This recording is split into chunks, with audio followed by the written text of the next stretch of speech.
bonjour à chacun, bonjour à chacune, ça me fait très plaisir de vous accueillir aujourd'hui. Malgré le temps, aujourd'hui quand je l'enregistre il fait pas très beau, mais selon la météo dimanche il va pas faire non plus spécialement beau. Malgré la pluie, j'espère que vous avez pu passer une belle semaine et que vous pourrez passer encore une bonne journée.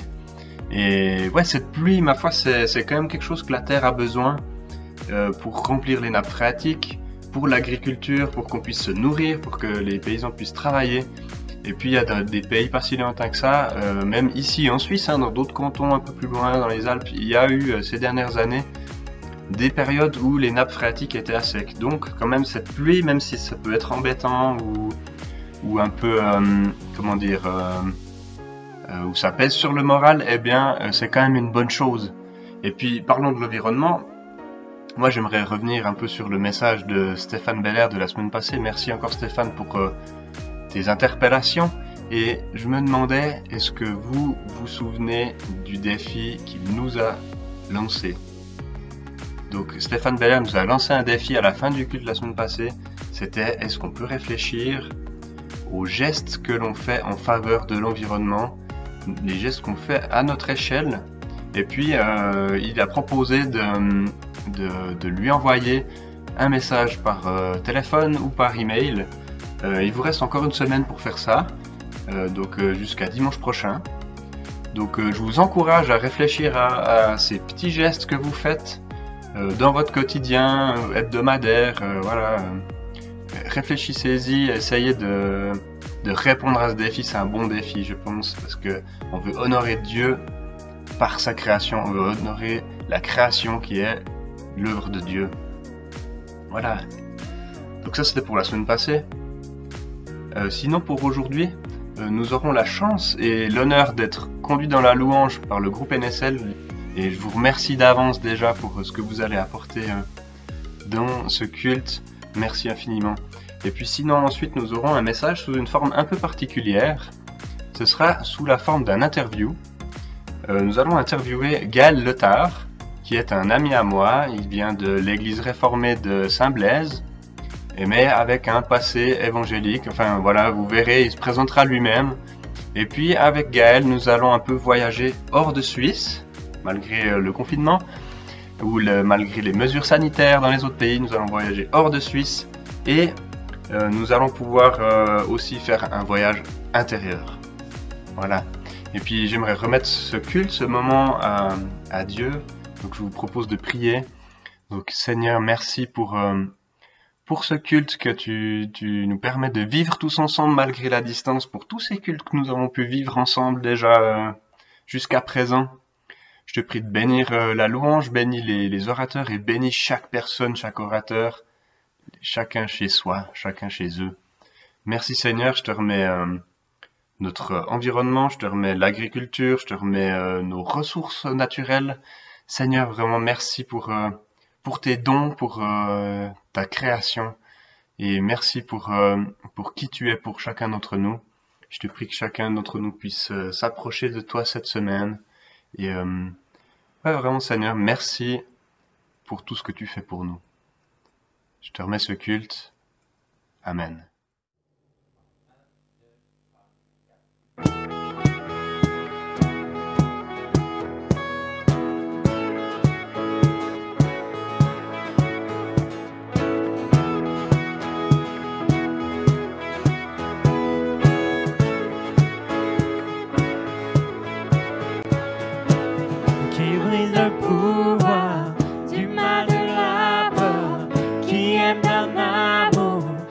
Puissant si fort, c'est le roi de gloire, il est le roi des rois,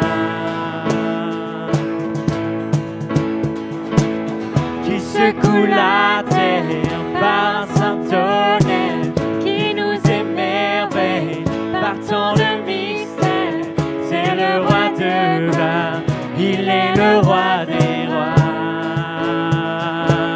qu'il grâce accompagne.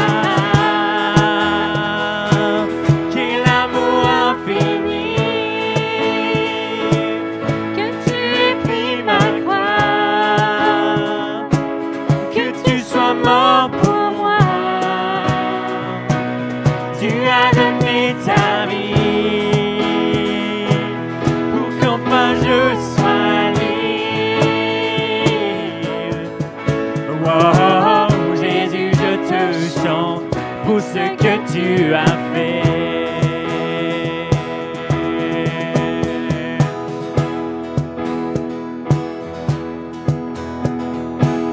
Qui amène la paix dans la confusion, qui les orphelins en fils et en fille. C'est le roi de gloire, il est le roi des rois. Qui règne sur les peuples dans la vérité, brille comme le soleil de tous ses éclats. C'est le roi de gloire, il est le roi des rois. Quelle grâce incomparable, quel amour infini, que tu aies pris ma croix, que tu sois mort pour moi. Tu as donné ta vie pour qu'enfin je sois libre. Oh, Jésus, je te chante pour ce que tu as fait. Digne est l'agneau immoulé, digne est le roi vainqueur sur la mort. Digne est l'agneau immolé, digne est le roi vainqueur sur la mort. Digne est le roi immolé, digne est le roi vainqueur sur la mort. Digne est l'agneau immolé, digne est le roi. Quelle grâce incomparable, quel amour infini, que tu aies pris ma croix, que tu sois mort pour moi. Tu as donné ta vie pour qu'enfin je sois libre. Oh, Jésus, je te chante pour ce que tu as fait. Oh, Jésus, je te chante pour ce que tu as fait. Oh, Jésus, je te chante pour ce que tu as fait.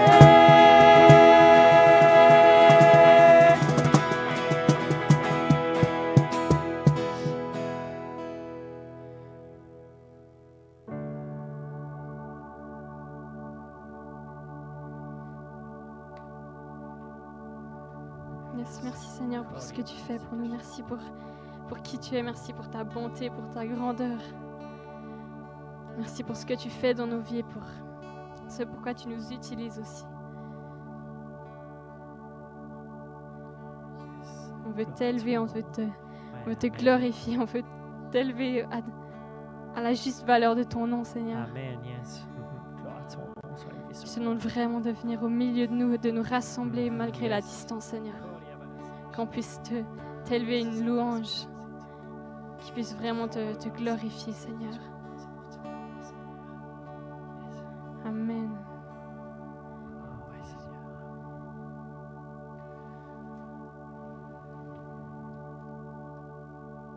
Tu étais là dès la création, Fils unique du Dieu très haut. Les mystères de ta gloire révélés en toi, Christ notre Seigneur. Oh, ce nom est si merveilleux, oh, ce nom est si merveilleux, le nom de Jésus-Christ, mon roi. Oh, ce nom est si merveilleux, sa beauté est sans pareil. Oh, ce nom est si merveilleux, le nom de Jésus. Yes, amen.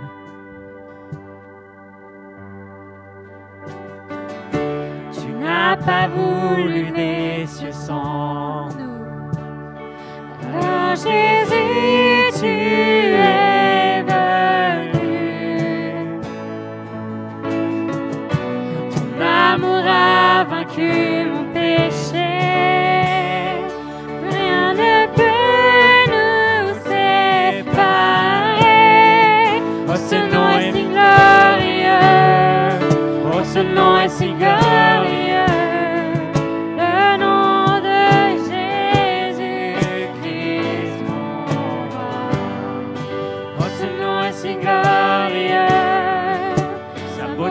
Sans pareil, oh, ce nom est si glorieux, le nom de Jésus.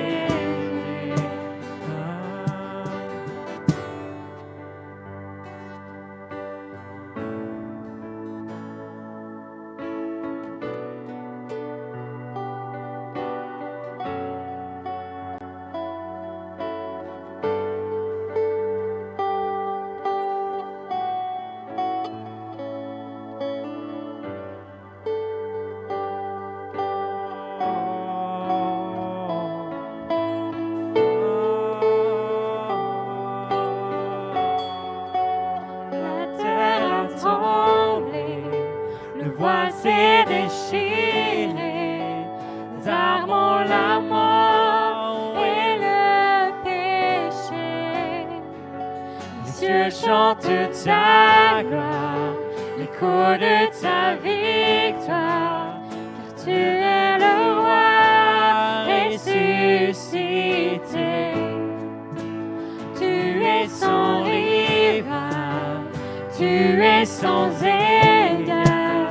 Dieu, tu triomphes à tout jamais. À toi soit le règne, à toi soit la gloire, car ton nom surpasse tout autre nom. Oh, ce nom est victorieux. Ce nom est victorieux. Le nom de Jésus. Ce nom est victorieux, sa puissance est sans pareil. Oh, ce nom est victorieux, le nom de Jésus. La terre a tremblé, le voile s'est déchiré, les armes ont la mort et le péché. Les cieux chantent ta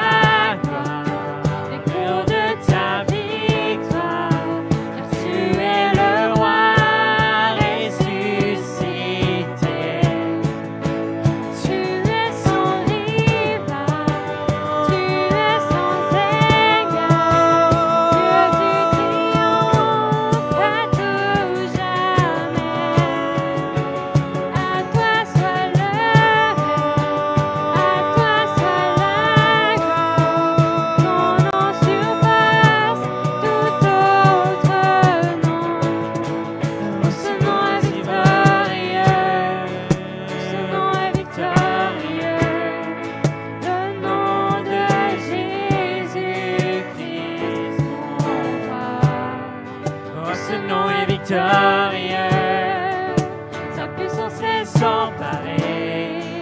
Oh, ce nom est victorieux, le nom de Jésus.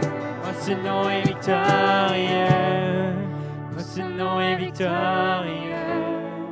le nom de Jésus-Christ, mon Dieu.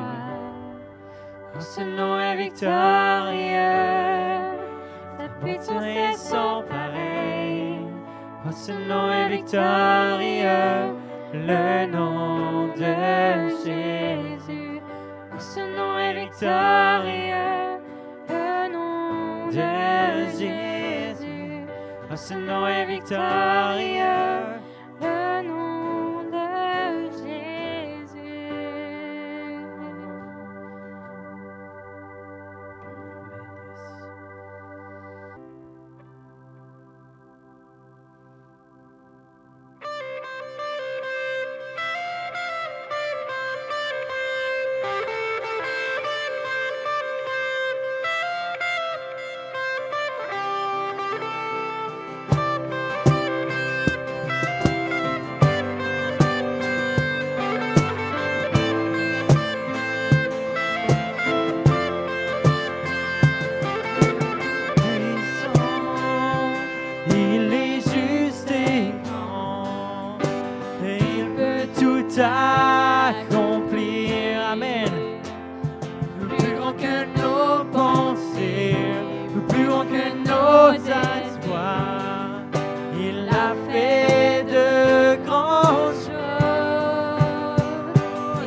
a vaincu la mort.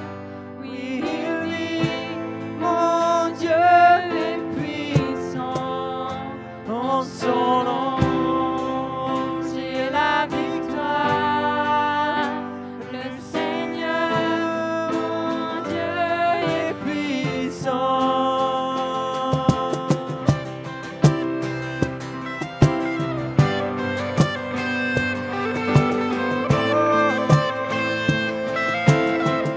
Dieu vit en nous, Dieu vit en nous, il est parmi nous, il ouvre la voie, plus grand que nos attentes, plus grand que nos espoirs, il a fait de grandes choses, élevé, il a vaincu la mort.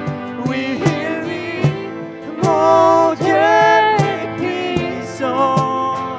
En son nom, j'ai la victoire. Le Seigneur, mon Dieu est puissant. Dieu est ici, sa grâce nous conduit. Il ne s'éloigne jamais, il ne s'éloigne jamais. Dieu est pour nous, ses bras sont ouverts, il nous tient dans sa main, il nous tient dans sa main. Dieu est ici, sa grâce nous conduit, il ne s'éloigne jamais, il ne s'éloigne jamais. Dieu est pour nous, ses bras sont ouverts, il nous tient dans sa main, il nous tient dans sa main.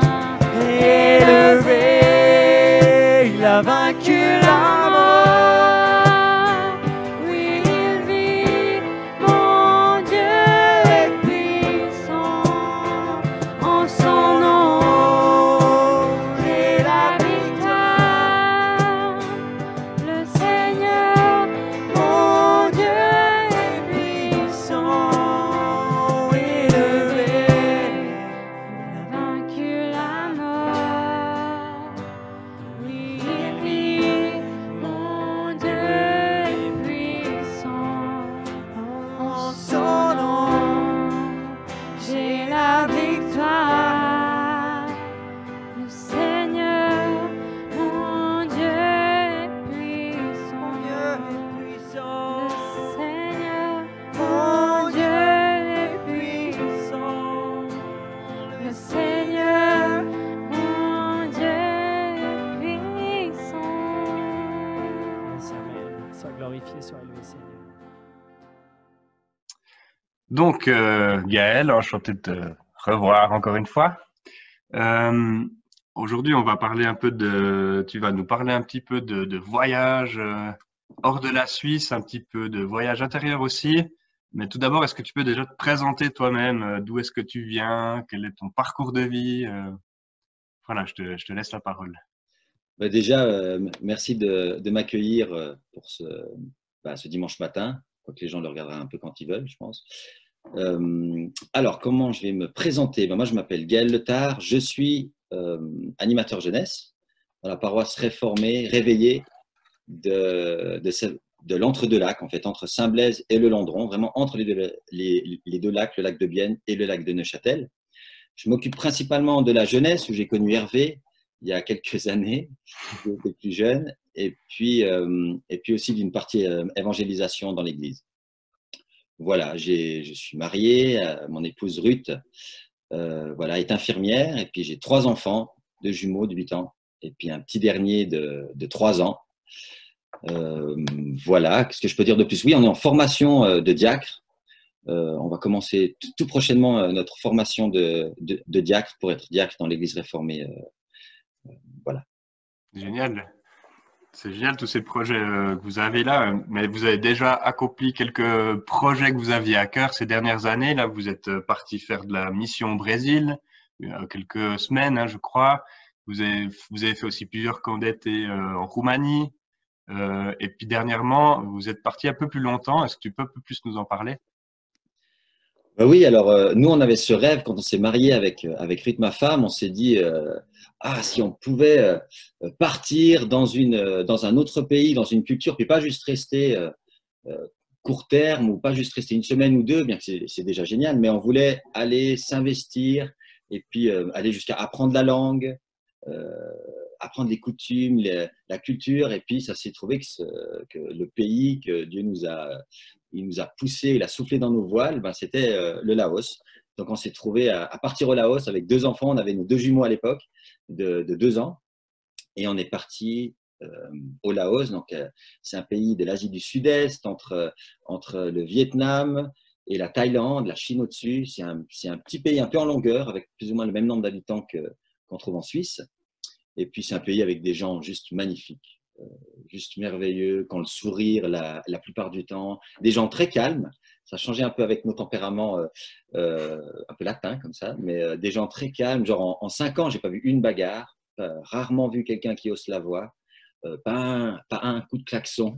Donc, c'est vraiment des gens posés, calmes, proches de la nature. Et puis voilà. Puis nous, on est parti avec une ONG qui s'appelle le Service fraternel d'entraide, qui envoie normalement des gens dans le médical pour aider, pour former dans les hôpitaux. Et puis nous, on est parti dans un autre projet de formation professionnelle.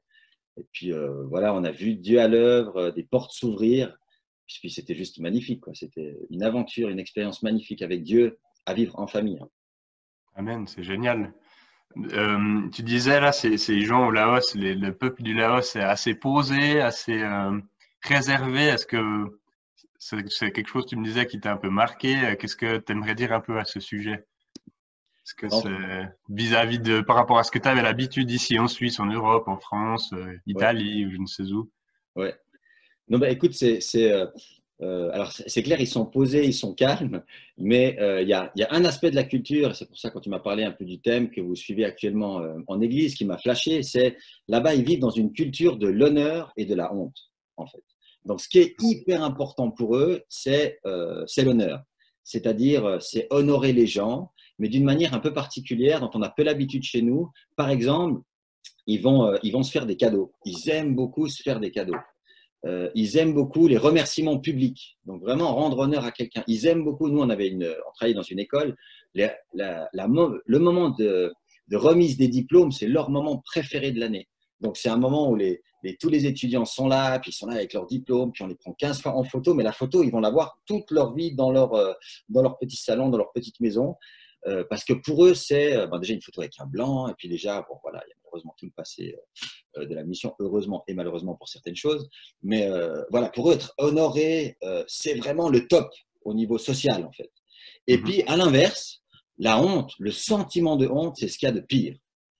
Chez nous, ça pourrait être le sentiment de culpabilité, sentir de… Non, chez eux, c'est vraiment la honte. Et par exemple, ça se… tu me disais justement que ça avait des répercussions un peu sur les relations entre personnes, quoi, et puis de ce que vous avez vécu aussi là-bas. Alors, tout à fait. Alors, en fait, tu peux pas reprendre quelqu'un en public, tu vois. Alors, en Suisse, tu peux pas vraiment le faire non plus. Mais ma femme est française, moi, j'ai un peu voyagé, puis bon, on aime bien, on a peut-être moins de barrières ou on aime bien dire les choses, en fait. Et puis, là-bas, tu peux pas du tout. Donc, il faut faire très, très attention comme tu dis les choses, très attention quand tu le dis, ne pas reprendre quelqu'un en public, ne pas le montrer du doigt. Parce que si ce que tu fais, si l'action, la phrase que tu vas dire peut amener la honte sur lui, ou pire, sur son clan, sur sa famille, ou sur sa communauté, c'est le pire. Donc, voilà, on va faire les choses un peu en cachette, ou ils vont faire certaines choses en cachette, pourvu qu'ils ne soient pas pris. Et puis, si on pousse encore, ça a donné lieu à certaines situations un peu cocasses, du type, voilà, tu es dans la rue en voiture, et puis, dans la rue, tu es entre deux villages plutôt, et puis tu es en voiture, puis tout d'un coup, tu sais plus du tout où est l'église un tel où tu dois rejoindre des gens. Alors tu t'arrêtes, puis tu demandes le chemin à quelqu'un qui est là, et puis tu es sûr qu'à 100%, il va te donner une direction. Mais par contre, souvent, il te donne la direction parce qu'il a peur, quoi. Parce que dans sa culture, on ne dit pas non, quoi. Tu dis pas je sais pas, parce que c'est lui amener la honte. Donc, il va te dire va par là. Alors, donc, toi, tu vas rouler pendant 3 heures dans la brousse, puis tu te rends compte qu'en fait, tu ne sais pas du tout par là. Le gars ne savait pas du tout où t'amener. Mais dans cette culture-là, tu dis pas non, tu dis pas je sais pas. C'est vraiment, c'est perdre la face. Donc voilà, des fois on s'est retrouvé perdu comme ça à tourner en rond. On s'est dit, pourquoi il nous a donné cette direction? Et après on a compris culturellement. Voilà, il faut faire avec la culture, il faut apprendre à vivre dans cette culture où l'honneur et la honte sont des choses très présentes à prendre en considération. D'accord, ouais, effectivement, ça peut être assez perturbant quand tu arrives là-bas et puis que tu as ce genre de situation qui arrive, quoi. Je comprends bien, effectivement. Aussi, en vivant là-bas, je pense que vous avez pu un peu comparer ou avoir un esprit un peu critique sur comment est-ce qu'on vit les choses en Suisse vis-à-vis du Laos et inversement, comment est-ce qu'on vit les choses au Laos vis-à-vis de la Suisse. Tu me disais notamment, en revenant en Suisse, c'est là que vous avez remarqué, vous avez remarqué un peu de 2-3 biais ou bien différences quoi, auxquelles vous vous attendiez pas ou des points que vous vous attendiez pas à relever en fait en revenant à nouveau en Suisse. Je sais pas si. Oui, alors on s'est rendu compte de certaines similitudes en fait dans la. C'est en partant, c'est en étant ailleurs que tout d'un coup puis en apprenant une autre culture, en vivant dans une autre culture, quand tu reviens, tu as au moins quelque chose pour comparer. Tu vois, la culture suisse qu'on aime beaucoup, dans laquelle je suis né, j'ai grandi, mais là on pouvait comparer un peu les choses. Et puis je me suis rendu compte que certaines choses qu'on vivait là-bas étaient similaires ici, et d'autres étaient totalement opposées. Et puis l'un des aspects que je te partageais, c'était le fait d'honorer les gens. Donc c'est vrai que là-bas, ils honorent les gens, ils en font des fois un peu trop. Vraiment, ils aiment les dorures, les trucs kitsch. Mais alors, ils aiment ça quand on fait la fête, c'est vraiment un truc. Mais c'est le moment pour eux d'honneur. On honore les mariés, on honore c'est sans fin. Hein. Mais chez nous, cette culture de l'honneur est un peu particulière. Et moi, j'ai encore vécu dernièrement quelque chose dans le cadre de l'Église. Et il y avait un temps d'évaluation après une activité. C'est toujours bien de faire des évaluations. Et puis, on m'a sorti toute une liste de choses à améliorer ou de choses négatives en fait. Alors c'était assez critique, assez jugeant, mais je me suis dit bon, tu prends sur toi, c'est bon. Et puis à la fin, il y avait quand même un petit sentiment. Je suis allé voir quelqu'un, puis je dis mais écoute, c'est quand même particulier parce que tu sais, on a besoin d'être encouragé aussi. Et la personne me dit quelque chose qu'on entend régulièrement chez nous. On dit tu sais, on va dire quand ça va pas, mais quand on te dit rien, ça veut dire que ça va. Et en fait, c'est particulier. Quand on dit ça, c'est un peu comme un proverbe qu'on a chez nous en Suisse. On sait que, voilà, si on te dit rien, ça va, continue. Par contre, si ça ne va pas, on va te dire. Ah ouais. Et au contraire, ça ressemblait tellement au Laos, d'une certaine manière, où on n'ose pas dire les choses, mais aussi, c'était opposé parce qu'au Laos, on va encourager, on va honorer les gens. Et je pense que l'encouragement, j'en ai tellement eu besoin dans ma vie. Alors, moi, c'est mon langage de l'amour. Hein. Donc, c'est clair que les paroles, les encouragements, ça me parle tout de suite. J'aime en donner aussi. Mais je me rends compte que sans encouragement, tu fais rien. Sans encouragement, est-ce qu'on ose se lever, faire des choses nouvelles? Moi, je pense aux jeunes. Je me dis les jeunes qui sont souvent sur les réseaux sociaux et on se compare tout le temps. Quoi. La comparaison est tout le temps là. Tu te compares aux autres. Tu sais plus. Tu es en pleine recherche par rapport à toi-même. Et puis, bien sûr, les photos qui sont postées sont toujours tip-top, machin. Alors, souvent, on se dévalorise. Même si on ne le montre pas, mais il y a une dévalorisation qui est là à travers ces réseaux sociaux. Et puis, on a besoin d'encouragement. Moi, je suis sûr que l'encouragement, c'est quelque chose qui peut nous relever, qui amène vraiment quelque chose de positif. Je me disais des fois, si l'Église pouvait être un lieu où la culture de l'encouragement est vécue, où quand on va à l'Église, je pensais aux artistes aussi, je me dis, il y a combien d'artistes dans nos églises? Alors souvent, c'est la louange, hein, c'est ceux. Alors oui, il y a la musique, mais je suis sûr qu'il y en a plein d'autres. Notre Dieu, c'est le Dieu créateur. Et pour les artistes qui innovent tout le temps, qui apportent de nouvelles choses, si tu n'es pas encouragé, mais c'est super dur. Tu es là, tu rames tout seul. Un esprit d'encouragement, c'est libérer les gens dans leur appel. Et moi, j'aimerais vraiment encourager tout le monde, chaque chrétien, et particulièrement dans l'Église, aussi en dehors, dans nos familles et tout, mais particulièrement dans l'Église, que ce soit un lieu d'encouragement. Ça me fait juste penser à une histoire en fait qu'on racontait au Laos. Si tu permets, je veux juste la raconter. Donc ça me faisait juste penser à cette histoire. En fait, on dit au Laos, on aime bien faire comme avant. Donc l'esprit d'innovation, c'est un peu mal vu. Donc on fait comme avant. l'exemple typique, c'est pour aller d'un village à un autre, il y a un chemin à travers la brousse, et puis tu prends ce chemin, c'est celui-là qu'il faut prendre, on a toujours pris celui-là. Et en fait, tu prends celui-là même parce qu'un jour, il y en a un qui a pris un autre chemin et il n'est jamais revenu. Donc, conclusion, moralité, il faut prendre ce chemin. Et en fait, on a une manière de voir les choses, c'est toujours la même chose. On sait comment faire, on sait que ça va plaire, on sait que ça, c'est bien, on sait que ça va être entendable par le public. Donc, on va rester là-dedans, on reste dans nos box, dans nos cases. Et en fait, je pense qu'il faut prendre de nouvelles routes, quoi. Il faut encourager ceux qui veulent prendre de nouveaux chemins, qui veulent tailler avec leur machette de nouveaux chemins à travers la brousse pour rejoindre d'autres villages, pour rejoindre d'autres personnes, pour rejoindre des gens qui s'en foutent aujourd'hui, excusez-moi de ce terme, mais des fois, ils s'en foutent de la religion chrétienne, quoi. Ça ne les touche plus du tout. Il faut trouver de nouvelles voies.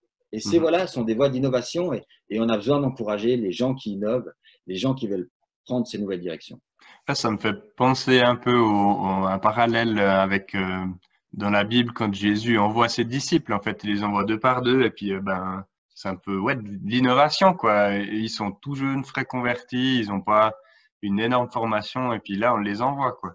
Ça me fait un peu penser à ça, ce que tu racontes là, effectivement. Voilà, donc là tu nous parlais d'honorer les autres en fait en les encourageant.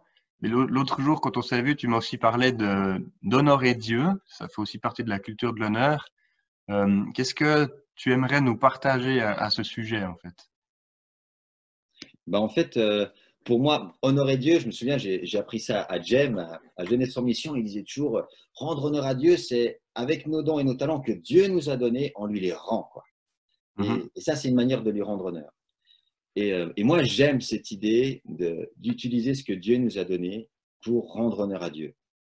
Alors maintenant, j'ai un peu plus de 40 ans, et puis à cet âge-là, je pense que je sais que j'ai des dons, je connais mes dons, mais je sais aussi qu'il y en a que je n'ai pas du tout. Donc, il y en a, il faut pas me demander mécanique, manuel, machin, laisser tomber, ce n'est pas du tout mon truc. Mais par contre, je sais qu'il y en a. Il y en a que j'ai, il y en a que j'ai appris à développer, il y en a qui sont là. Et puis ces dons-là, je veux les mettre au service. Je veux les mettre au service des autres, que ce soit dans l'église, mais aussi en dehors. J'avais envie de dire m'épanouir, mais je veux faire sortir ces dons, quoi. Et puis briller à travers ces dons que Dieu m'a donnés.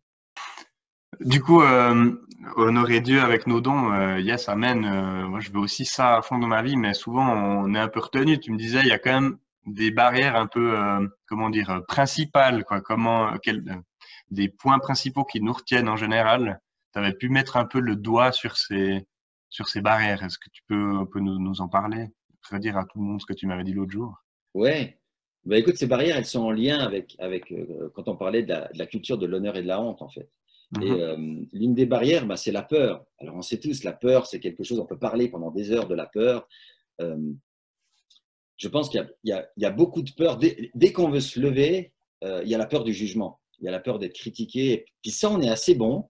C'est vrai que je parlais de l'encouragement, ou des fois, on en manque en Suisse. Par contre, la critique, le jugement, même si on ne va pas le faire face à face, mais on a un esprit critique qui n'est pas forcément mauvais. C'est peut-être pour ça qu'on fait d'aussi bonnes montres, parce qu'on sait être perfectionniste et tout. Mais si on pousse un peu cette qualité, peut-être suisse, quoi, qui est une qualité, si on la pousse, ça peut devenir un défaut. Et en fait, je trouve qu'on a trop tendance des fois à voir ce qui est mauvais avant. Moi, j'ai mon épouse qui me reprenait, qui m'a repris il y a quelques années. Elle me disait, mais Gaël, par rapport à tel sujet, tu dis d'abord les points négatifs, puis après tu dis le point positif. Je ne sais pas si ça vous arrive, vous aussi, mais c'est vrai que c'est quelque chose que j'ai dû apprendre à changer. Je veux valoriser ce qu'il y a de positif. Et pour ça, je dois un peu faire le combat aussi dans mes pensées par rapport à la comparaison, à mon ego qui veut un peu combattre, dire non, mais tu vois ce qu'il fait, c'est pas. Non, je veux valoriser ce qu'il y a de positif. Et donc, la peur du jugement, c'est une barrière chez tout le monde. Parce qu'on est comme ça. La peur d'être jugé, la peur d'être critiqué. Donc, on va avoir peur de se lever, on va avoir peur de faire les choses. Et cette peur peut aussi devenir un orgueil, en fait. Je ne pense pas de se dire par peur de se mettre en avant, par peur de l'orgueil que je peux avoir, je vais pas me lever. Non, ça c'est orgueilleux, ça c'est égoïste, parce que c'est d'une manière penser à soi. C'est pas en restant caché soi-même qu'on va honorer Dieu avec nos dons. Donc, du coup, là tu me disais, si on peut mettre juste un mot sur cette peur-là, ce serait un peu Qu'est-ce que ce serait en fait ce mot, la peur de quoi en fait? La peur de la gloire un peu, tu me disais l'autre fois, de se Ben, lever selon l'appel de Dieu. On a des fois, certains ont peur parce que il y a cet esprit de jugement un peu dans notre société en fait, c'est ça. voilà, je pense que c'est. Alors, quand ça fait partie de la culture, c'est tellement enclin, c'est dans nos racines, en fait, qu'on s'en rend même plus compte, en fait. C'est pas forcément quelque Mhm. chose de visible, mais on va le faire. Et on va avoir tendance à critiquer nous-mêmes ou à avoir un esprit critique par rapport aux choses, qui fait que quand on se lève, on dit bah, les gens vont faire pareil par rapport à nous. Donc, c'est pour ça l'important, ce qui serait intéressant, c'est de faire évoluer cet esprit critique et d'apporter et de le remplacer ou d'additionner un esprit d'encouragement en Amen. plus de celui-là. Parce qu'on veut de la sagesse, on veut être critique, on veut évoluer dans notre manière de voir les choses, on veut grandir, on a besoin de ça, mais en même temps, on veut encourager et on veut lever des gens. Mhm. Une autre barrière, c'est la barrière de cette peur de la honte. Et ça, c'est quelque chose d'hyper présent au Laos, mais je pense pas seulement. Quoi. Personne n'aime se choper la honte. Je ne sais pas s'il y en a qui aiment se choper la honte. Mais genre, la honte, avoir l'air ridicule, il n'y a personne qui aime ça. Moi, j'ai fait quand je faisais mes études bibliques, pour payer mes études bibliques, le week-end, je faisais du clown, donc je faisais des anniversaires, donc je venais avec un grand pantalon et puis des bretelles. Et puis, je me suis rendu compte que c'est en ayant l'air ridicule que je faisais rire les gens, tu vois. Donc, pour moi, avoir l'air ridicule, c'était devenu quelque chose de positif. Mais de manière générale, si on n'est pas un clown dans la vie, on va faire attention de ne pas se choper la honte. On va faire attention Ouais. de l'image qu'on va donner de soi.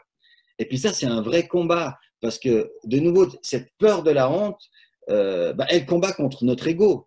Notre manière, on a passé des années à construire notre ego, à construire une confiance en soi, à essayer de s'en sortir dans ce monde pour tenir debout. Est-ce que je vais me mettre en danger dans des choses où je sais que je ne maîtrise pas tout? Est-ce que je vais me mettre en avant? Est-ce que je vais me lancer dans ce poste? Est-ce que je vais prendre position par rapport à tel sujet et prendre des risques? Et puis Mhm. ça, c'est un vrai combat. Cette peur de la honte est là. Et Euh, à ce sujet, tu m'as partagé un peu une expérience que tu as vécue dernièrement.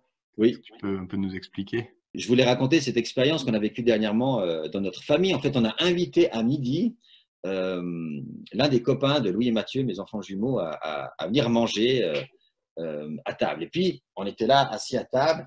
Et puis, avant le repas, on a l'habitude de faire une prière. Et puis, là, mes deux enfants étaient face à moi. Ils me regardaient paniqués. Genre, papa, non, papa, non. Je dis, mais pourquoi non, non, papa, non, il n'est pas chrétien. Et je lui dis, mais écoute, alors j'ai regardé leurs copains, et puis j'ai dit, mais écoute, est-ce que ça te dérange? D'habitude, on prie ici ou on chante. Est-ce que ça te dérange si on fait juste ça au début? Ça va pour toi? Alors, lui, il était là, tout étonné. Oui, oui, c'est bon. Alors, on a chanté un chant, et puis les enfants étaient là, tout tendus. Et puis, le soir, je suis revenu vers eux, quand ils sont allés se coucher, je me suis posé vers eux.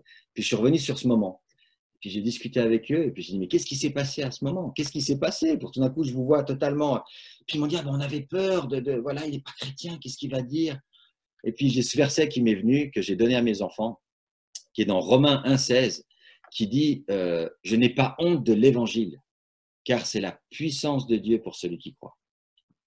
Et ça, c'est comme, tu vois, la honte est là, la peur est là, et souvent avec le partage de l'évangile, avec le fait d'afficher notre foi, et Dieu sait qu'on a besoin de sagesse et de discernement pour ça, mais souvent il nous manque d'audace, soyons clairs, souvent il nous manque cette audace-là, et de se souvenir de ce verset, se fait non, face à ce sentiment de honte qui vient, non, je ne veux pas avoir honte parce que c'est la puissance de Dieu. Je n'ai pas honte, c'est la puissance de Dieu. Ok, ouais, donc si on résume un peu c'est ce que tu viens de nous dire là, on peut ressortir en gros trois points qui peuvent nous retenir. Trois points, trois peurs en fait. Ce serait la peur de s'élever, de prendre la place que Dieu a prévue pour nous. Donc en gros la peur de la gloire, la peur du ridicule et puis la peur de l'échec en fait. C'est bien ça que tu voulais dire. En gros, c'était ces trois points-là qui résument assez Oui, bien. Ouais. ouais, ouais. Tu avais parlé également d'un verset, un autre verset que tu voulais peut-être nous partager. Oui, alors moi, c'est un verset qui m'a fait beaucoup de bien. En fait, une fois, je suis tombé sur. Voilà, on redécouvre des fois des versets où tu dis, mais ça existe dans la Bible. Et puis, c'est dans Hébreux 12. Alors, c'est de nouveau par rapport à la honte, à ce sentiment de honte qu'on peut ressentir, qui nous retient. Et Hébreux 12, chapitre 12, verset 2. Faisons-le en gardant les regards sur Jésus qui suscite la foi et la même perfection, en échange de la joie qui lui a été réservée. Et là, c'est là où vient moi. Il a souffert la croix en méprisant la honte qui s'attachait à elle. Jésus a méprisé la honte. Ah, moi, c'est un truc qui me fait tellement dur. Il a méprisé la honte. Donc, il y avait une honte qui était liée à cette croix, à cette mort. Mais si tu veux, la honte, on la ressent tous. Jésus l'a ressenti. Et on sait qu'il y avait un vrai combat. Peur, honte, à Gethsémane, on sait qu'il a souffert, que c'était vraiment un moment d'intense. Il y avait un tiraillement, il y avait un combat en lui aussi. Et je pense que de savoir que Jésus a méprisé la honte, ça veut dire qu'il n'en a pas fait fi. Ou dans une autre traduction, ils disent il n'en a pas tenu compte. Jésus n'a pas tenu compte de la honte pour accomplir sa mission. Et de nouveau, ça nous renvoie à nous. Cette honte, en fait, cette peur de la honte, cette peur de perdre la face, comme ils disent au Laos, eh ben, elle va nous empêcher de faire des choses. Alors, il y a des choses justes, hein, on n'a pas envie d'avoir les ridicules. Donc, si ton pantalon est en train de descendre, tu ne veux pas avoir les ridicules, c'est bien que tu le remontes. Tu vois ce que je veux dire? Mais cette peur de la honte, quand elle est liée à quelque chose, une activité, quelque chose où tu sais que c'est bon, ça va demander l'audace, mais tu sais que c'est bon, alors tu peux penser à ce verset. Souvent, quand on est dans ces situations de défis, alors aller au Laos, c'était des défis et d'autres défis. Moi, j'aime vivre des défis avec Dieu parce que c'est dans les défis avec Dieu que je vois Dieu à l'œuvre. Si je fais seulement les choses que je sais faire, mais j'aime pousser le défi plus loin parce qu'il faut lui laisser de la place pour lui aussi. Je ne vais pas dire, je suis bon en comptabilité, je prends la compta de l'église. Bon, très bien, ok. Et puis, quelle est la part de défi là-dedans? Est-ce qu'il y a quelque chose qui pourrait pousser encore plus loin? C'est très bien de prendre la compta de l'église, mais Dieu nous lance des défis. Tu l'as dit avant, il a envoyé les disciples deux par deux. À un moment particulier, les disciples étaient en train de le suivre depuis combien de temps? On ne sait pas. Puis à un moment, il les a regardés. Il dit, maintenant, je vous envoie deux par deux. Quel défi, quoi!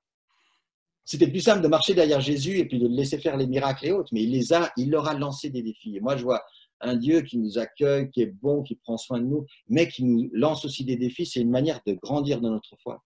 Et puis face à ces défis, dès que tu rentres dans des défis, tu as des lumières rouges qui s'allument, tu vois, sur ton tableau de bord. Tu as en fait tes mécanismes de défense, tu vois, qui sont là et puis qui allument les lumières rouges. Fais attention, tu prends un risque.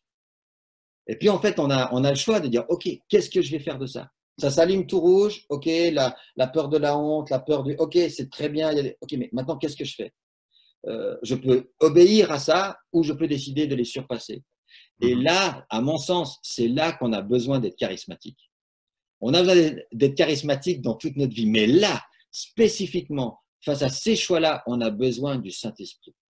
Et on le voit de nouveau par rapport aux disciples, on le voit, les disciples dans les actes qui sont là, non mais attends, leur chef venait de se faire, il a quand même passé par la mort, même s'ils l'ont vu ressusciter, il est passé par une mort atroce, et eux sont censés faire la même chose. Mais comment tu peux faire la même chose? Comment tu peux aller prêcher l'évangile comme Jésus le faisait? Comment tu peux faire ça?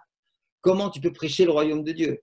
Et en fait, si tu n'as pas une assurance, une audace, un esprit d'audace qui vient, et moi, j'aime me dire, je veux être charismatique, spécifiquement dans ces moments-là.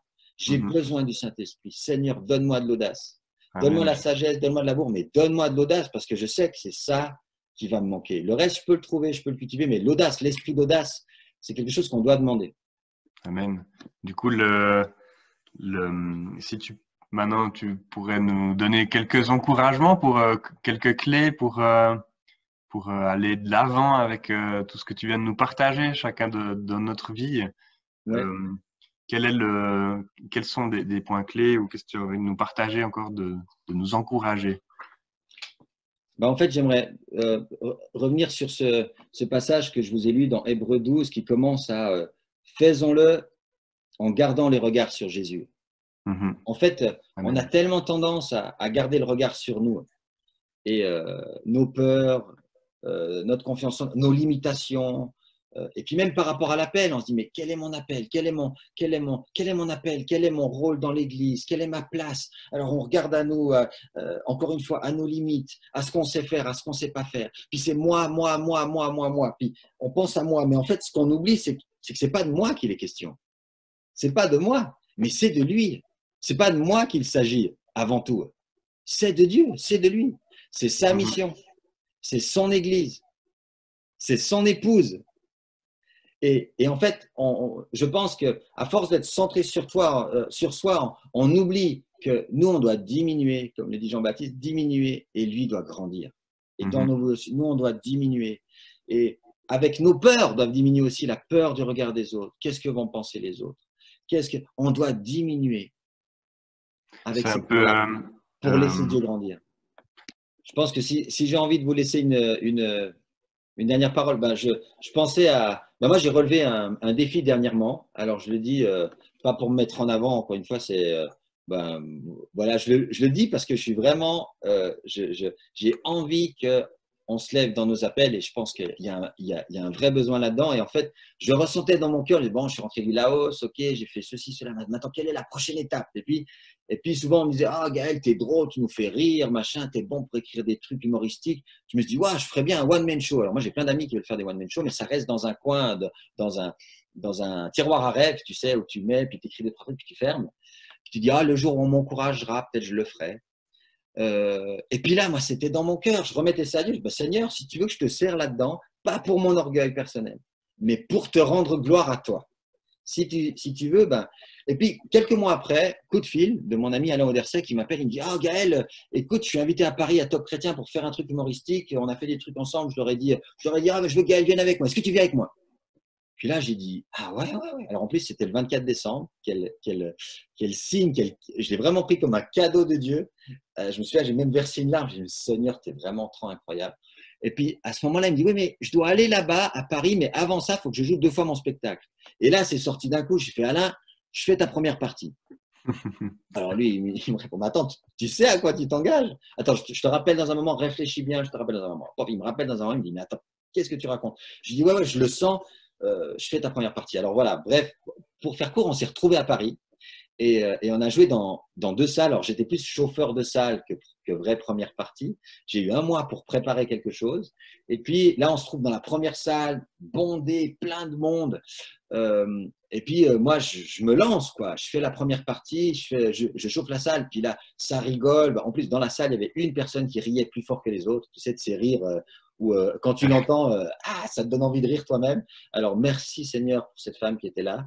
Parce que dès le premier gag, elle a commencé à rire. Je dis, ah, c'est bon. Et puis là, ça s'est super bien passé pour lui et pour moi. Et puis après, on est allé dans une 2e salle. Puis cette 2e salle était plus petite, plus sombre.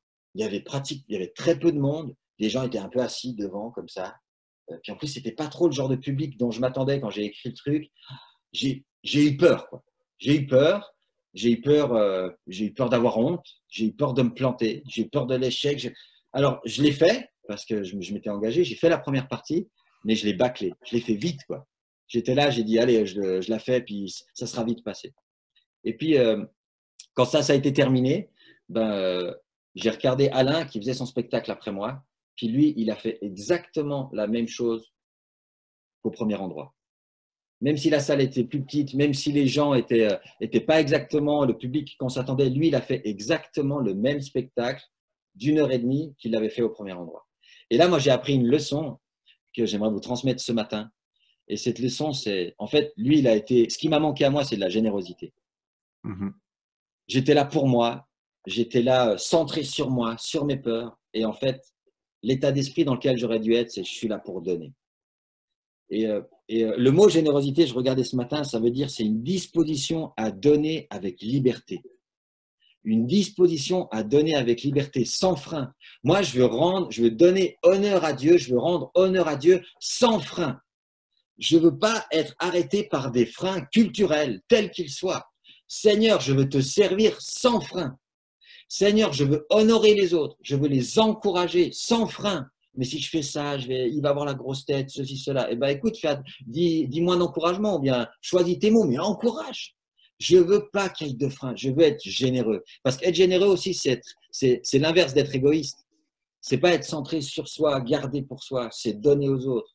Et moi, il n'y a aucun aspect dans ma vie que j'aime autant que de voir des gens qui se lèvent dans leur appel, qui se lèvent dans leurs dons et leurs talents. Peu importe, ça peut être des petites choses, une responsabilité au travail, quelque chose de nouveau, une responsabilité dans le cadre de l'église, un défi osé faire, une forme d'art dont on rêvait toute sa vie, devenir faire du chant.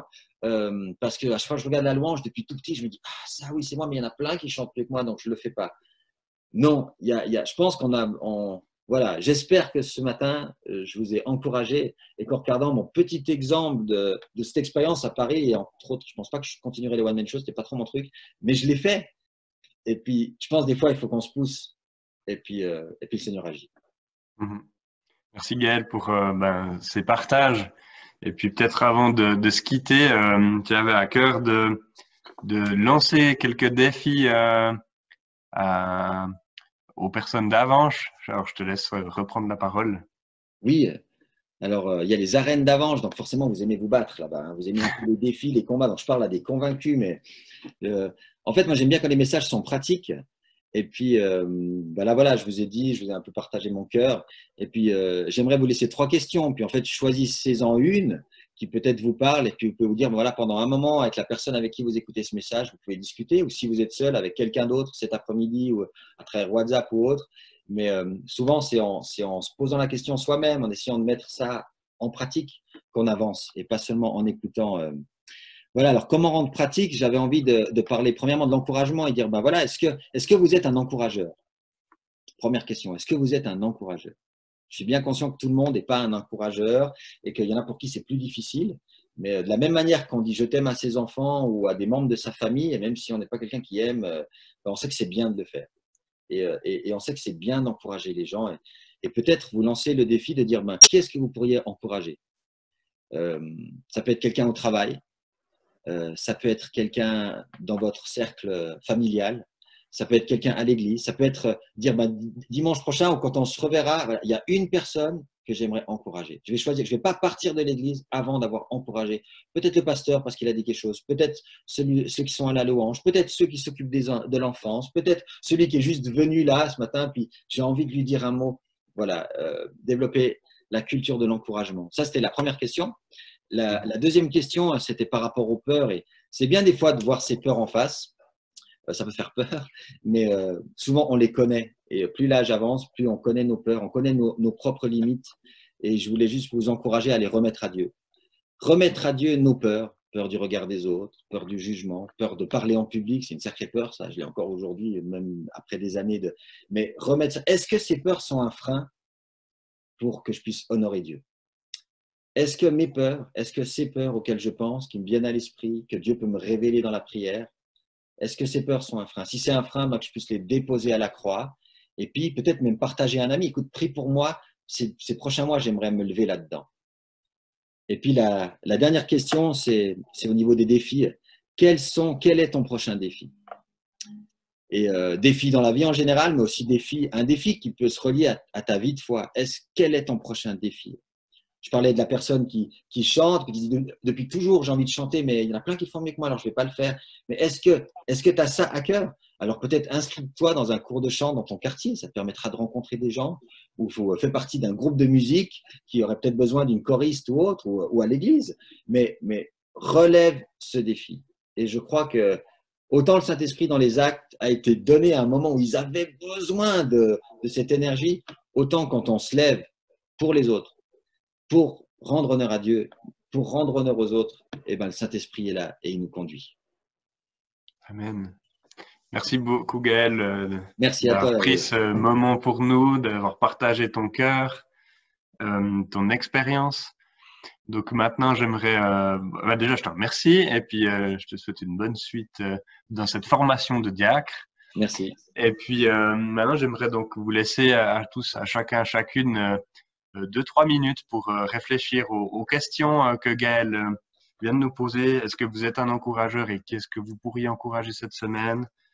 Quelles sont vos peurs et les remettre à Dieu? Et quel est ton prochain défi? Voilà, merci.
Voilà, donc je pense qu'on a tous pu recevoir plus ou moins quelque chose et je vous encourage à vraiment remettre ça à Dieu et cette semaine vraiment à aller de l'avant avec ce que vous avez reçu. Puis pour les personnes qui n'auraient peut-être pas encore reçu quelque chose à propos de ces 3 questions, eh bien je vous encourage à persévérer, à continuer à chercher, à écouter Dieu vis-à-vis de ces 3 points. Je remercie encore la louange pour le temps dans lequel il nous a conduits. Merci à vous. Merci à Gaël aussi pour le temps qu'il a pris pour nous. Merci pour d'avoir partagé ton cœur avec nous. Et j'espère vraiment que ça vous a parlé, que ça vous a été utile et que vous repartez de ce matin avec quelque chose à travailler dans votre cœur. Et j'aimerais encore vous encourager, suite à ce message, à encourager notre prochain. Dans la parole, il dit, Jésus dit, aime ton prochain comme toi-même. Et moi, j'ai envie qu'on puisse encourager les autres. Et moi, le premier, je dois travailler là-dessus aussi. Qu'on puisse encourager les autres pour de faire de nos plafonds leur sol. Et qu'on puisse les prendre sur nos épaules et puis les amener encore plus haut. Et puis, comme ça, on les encouragera pour aller aussi dans le plan que Dieu a prévu pour eux s'ils doivent se lever, qu'ils n'aient pas peur de se lever parce qu'on les aura encouragés. J'ai vraiment soif de ça pour notre Église, pour l'Église de Jésus, et je suis sûr qu'il a soif de ça lui aussi. J'aimerais aussi vous encourager à remettre vos peurs au pied de la croix. Comme Jésus l'a fait, il a laissé sa peur, il a méprisé la honte à la croix. Et qu'on puisse faire la même chose, remettre nos peurs au pied de Jésus, au pied de la croix, les laisser là et ne plus les reprendre avec. Et puis avec Gaël, on avait à cœur ce chant qui est plus esclave, où les paroles sont « Je ne suis plus esclave de la peur, je suis enfant de Dieu ». Et puis on s'était dit qu'on pourrait aussi remplacer peut-être ces paroles par « Je n'ai plus peur de la honte ». Voilà. Donc on vous laisse avec ça. Et puis comme dernier verset, moi j'aimerais vous lire Hébreux, de ce que vous a déjà lu Gaël juste avant, dans Hébreux 12, depuis le verset 1 à 2. Nous donc aussi, puisque nous sommes entourés d'une si grande nuée de témoins, donc précédemment il parle de l'Ancien Testament, tous les héros de la foi, rejetons tout fardeau et le péché qui nous enveloppe si facilement, et courons avec persévérance l'épreuve qui nous est proposée. Faisons-le en gardant les regards sur Jésus, qui fait naître la foi et l'amène à la perfection.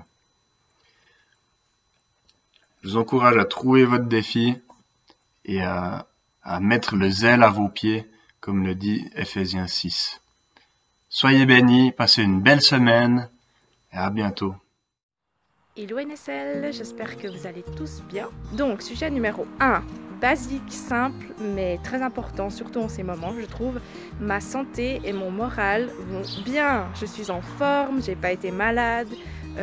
Et aussi au niveau de l'arrêt d'université, j'avais peur au début que ces cours à distance, ce soit la galère et puis que j'arrive pas à me motiver, etc.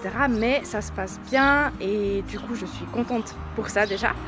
Ensuite, sujet numéro 2, il va peut-être vous paraître aussi un peu bizarre, mais donc pour ceux qui ne le savent pas, je suis étudiante et les week-ends, je travaille dans une boulangerie et un tea room. Donc c'est une entreprise où il y a les deux choses à la même place. Et c'est vrai que c'est un travail où en temps normal, j'aime beaucoup ça déjà.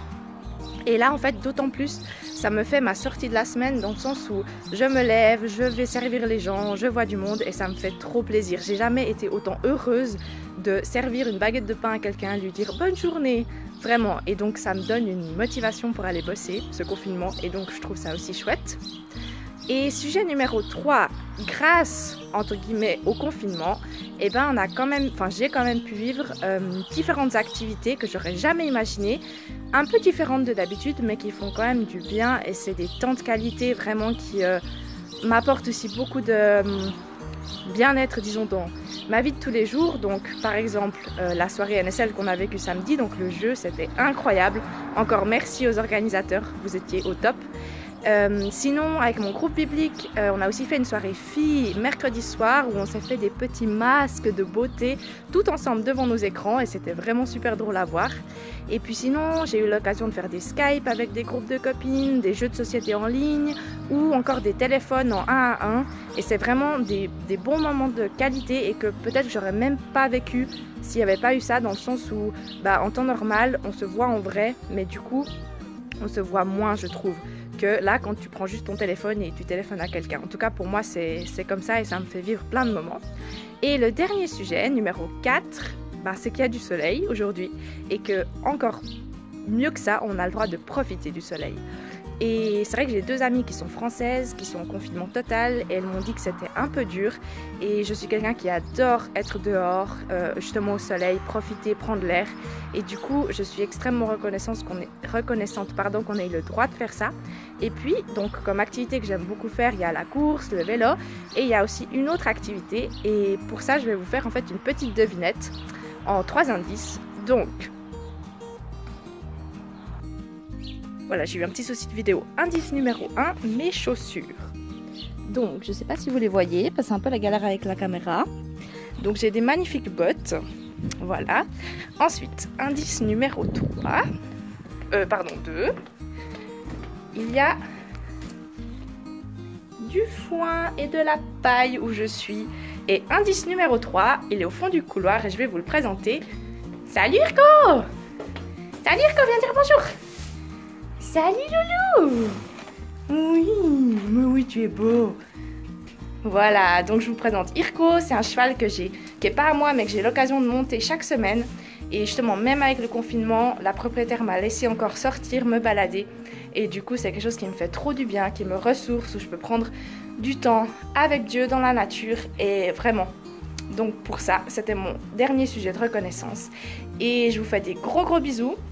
J'espère que vous vous portez bien, je vous fais des câlins virtuels parce que ça on a encore le droit de le faire et je me réjouis trop de vous revoir et je trouve ça beau aussi de voir que c'est pas le corona qui arrêtera nos amitiés et qu'on aura encore plein d'occasions de se voir, que ce soit en virtuel ou en réel.